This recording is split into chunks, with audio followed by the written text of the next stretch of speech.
Ya, Amin Rais datang lagi. Ya. Bang, ngapain sih ya bang undang-undang orang tua macam Amin Rais? Buat apaan sih? Bikin ribet doang, bikin ribet aja. Kagak, gua nggak undang-undang. Cuman dia muncul di beranda gua aja. Video gua muncul di berandanya Amin Rais nggak ya? Soalnya nih, setiap Amin Rais upload video, selalu mengganggu pemandangan di beranda gue.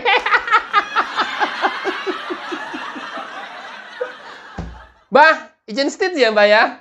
Menarik sih untuk dibahas Mbak. Bukan untuk apa Mbak. Supaya ada masyarakat ada pembanding Mbak. Ada versi antagonis, negatif terus, yang nggak pernah ada positif-positifnya acan ya. Kemudian kita compare dengan versi yang menjelaskan secara positif dari sudut pandang yang positif. Terserah masyarakat Mbak. Masyarakat mau ikutan ke gua ya alhamdulillah. Oh, masyarakat tidak mau ikutan ke lu ya syukur alhamdulillah juga.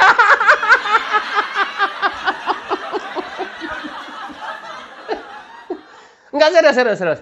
Ini kita ngasih menyajikan kepada masyarakat di dua versi. Jadi saya tidak menyalahkan Mbah gitu ya. Jadi terserah nanti masyarakat yang akan memilih. Ini Amin Rais nih, ini gua nih. Itu terserah. Masyarakat mau nggak percaya ke Amin Rais ya terserah.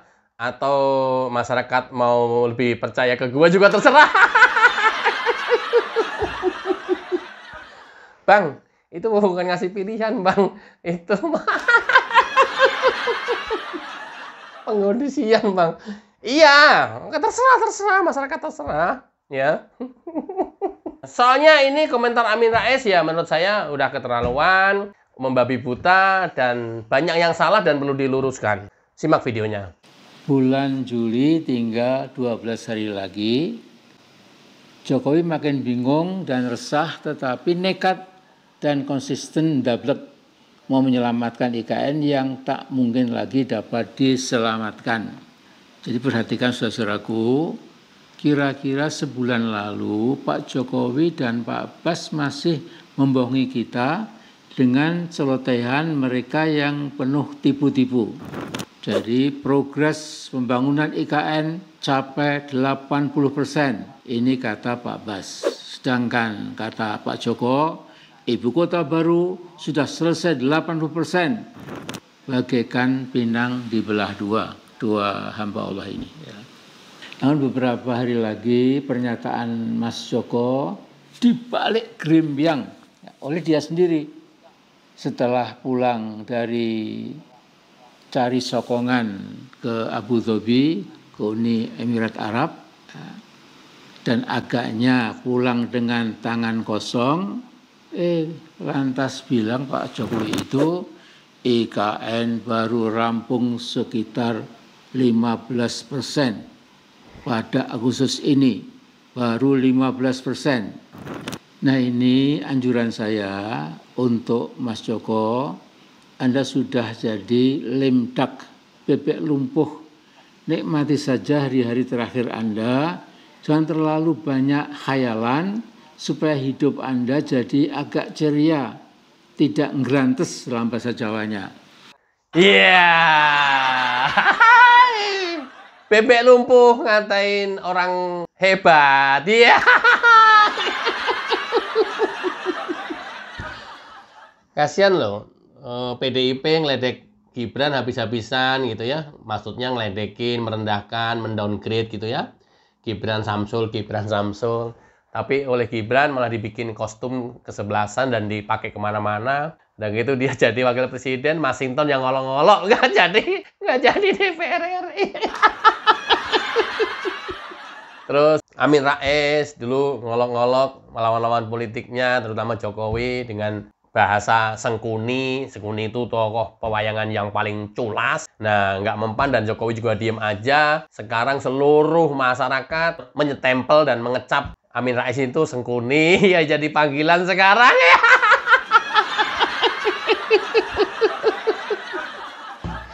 Sengkuni, Belakangan bebek lumpuh, udah kemarin bebek lumpuh, pelongo-pelongo bebek lumpuh, ternyata hanya Jokowi, presiden yang paling hebat di negeri ini, membangun Nusantara dari ujung timur sampai ujung barat. Wilayah bagian timur saja ketinggalan, sekarang sudah lebih maju di era Jokowi.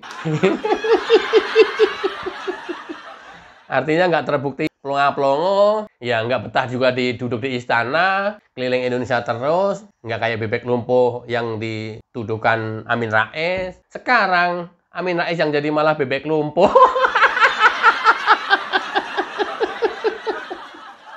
Min, kalau boleh terus terang, lu tuh sebenarnya udah bebek lumpuh loh, Min. Sumpah, lu tuh udah layaknya bebek lumpuh, udah nggak mampu ngapa-ngapain. Saya lihat jalan di gedung DPR MPR waktu ketemu DPD itu udah kayak keterpa angin gitu. Teman-teman, terus terang dulu gue waktu kecil pelihara bebek banyak 150 dan saya angon ke sawah. Jadi ketika barisan bebek itu sehat-sehat gitu ya, tiba-tiba ada satu bebeknya yang lumpuh. Jadi ya kayak Amin ini. Kelihatan ya, kebayang waktu Amin Rais nemuin ketua DPD, gedung DPR MPR RI, jalannya udah kelihatan ngelayang-ngelayang kayak angin gitu. Udah persis seperti bebek lumpuh yang Amin bilang hari ini. Gitu.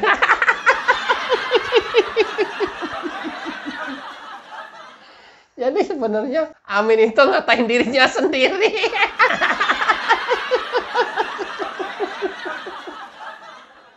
Mbak Amin, lu nggak sadar ngatain dirinya sendiri. Oh, jalannya aja udah kayak bebek lumpuh.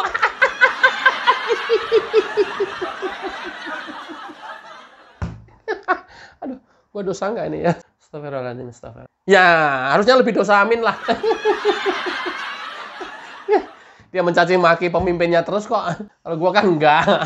Bebek lumpuh, ngatain bebek lumpuh.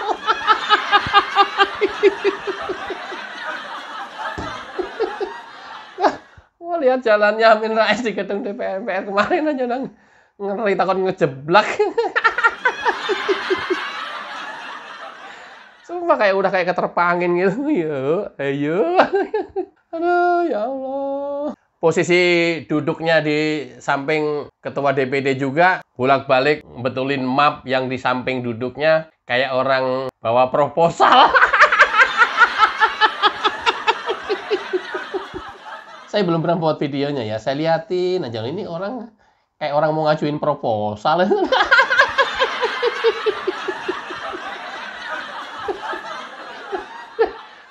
Mapnya ganggu sebelah kanan, dipindah sebelah kiri, ganggu lagi, buka lagi.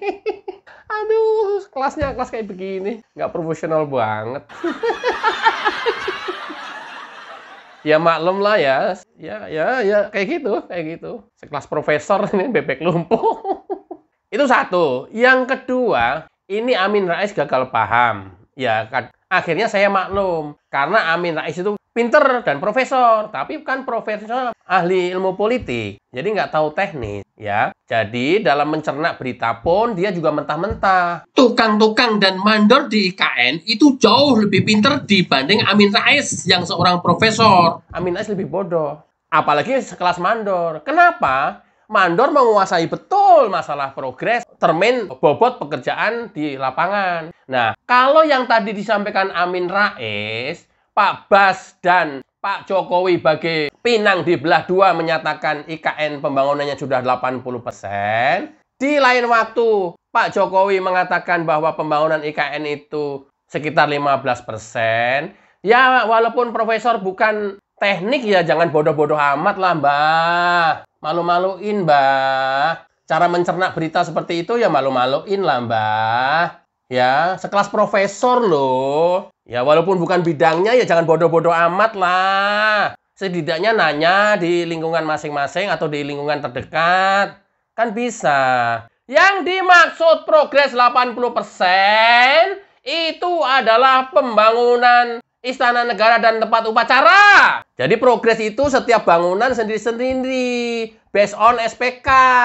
Ya, satu SPK dibuat satu progres, dibuat kurva S. Nah, akan beda-beda itu nanti.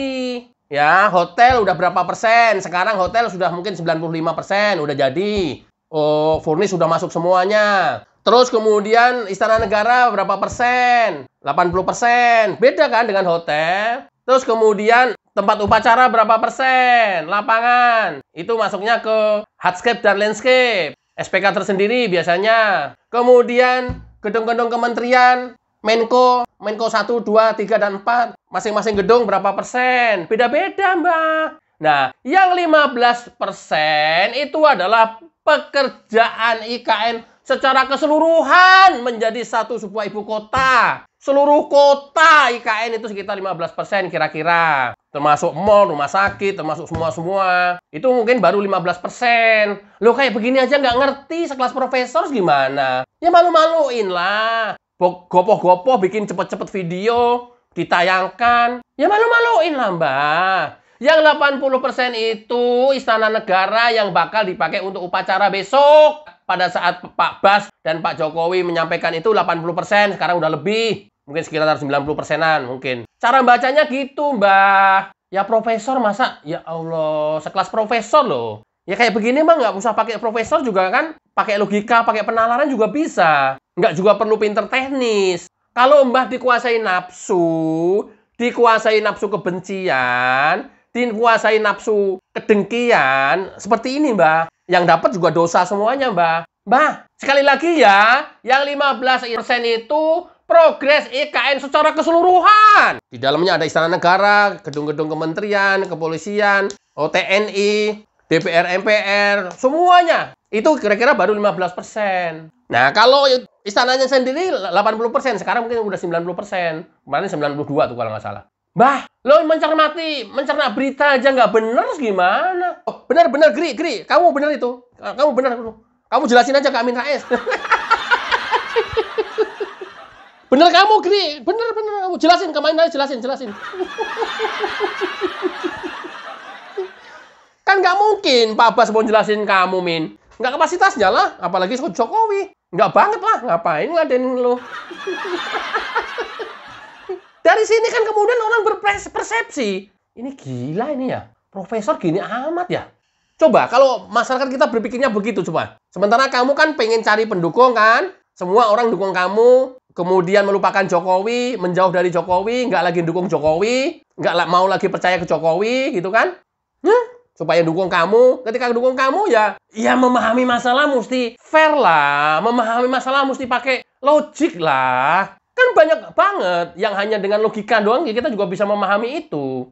Apa karena kamu sudah, mohon maaf, sepuh gitu ya. Mungkin kalau sepuh kan udah mendekati pikun, daya ingatnya berkurang, kemudian logikanya juga udah nggak bisa dipakai, apa begitu? Ya kalau memang begitu kondisinya, ya udah nggak usah bikin statement yang disebarin ke masyarakat, Min. Karena apa? Lagi-lagi di video sebelumnya, dosa jariah yang akan kita buat. Kalau itu menjadi hoax, menjadi provokasi untuk masyarakat, kamu meninggal, videonya masih diputar, ditonton orang terus. Selama itu pula dosa kamu mengalir. Itu namanya dosa jariah. Gua jelasin nih.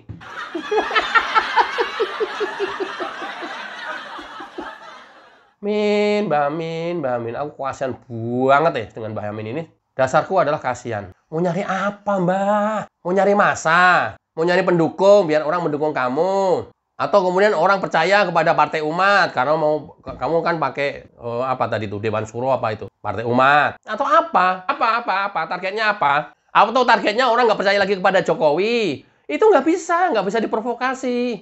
Alamiah, dasarnya adalah kinerja. Ketika Jokowi nggak kerja, otomatis orang nggak akan respect juga. Tapi kalau Jokowi terus kerja, nggak usah ngomong, nggak usah banyakan bacot kayak kamu, ya orang otomatis akan respect. Otomatis akan mengagumi, otomatis akan mengelu-elukan. Loh kayak begini kan hukum alam, Min. Gue kayak anaknya Amin Rais, jadi nuturin Amin Rais terus. Ini kalau jadi bapak gue tuturin beneran. Gue sungkem pas Idul Fitri, gue kasih pemahaman dari A sampai Z, even dia profesor. Beneran, kalau ini bapak gue bener. Gue kasih pemahaman tentang negara ini dari A sampai Z yang objektif, tidak tendensius. Ini gue kasih tahu nih Amin Rais nih. Sayangnya bukan bapak gue. Walaupun belum tentu berhasil gitu ya, walaupun belum tentu dipercaya gitu ya. Tapi minimal kalau anak sudah memberikan pemahaman ke orang tua, sudah nggak ada dosa lagi, sudah nggak ada salah lagi. Dilurusin nggak mau, ya udah, bengkok aja terus. Masalahnya, gitu apa enggak nih di internalnya Amin? Ya nggak usah dibahas lah ya. Oke, mudah-mudahan bermanfaat dan tidak tersesat dengan informasi-informasi yang disampaikan oleh Amin Rais. Wassalamualaikum warahmatullahi wabarakatuh. Sayo.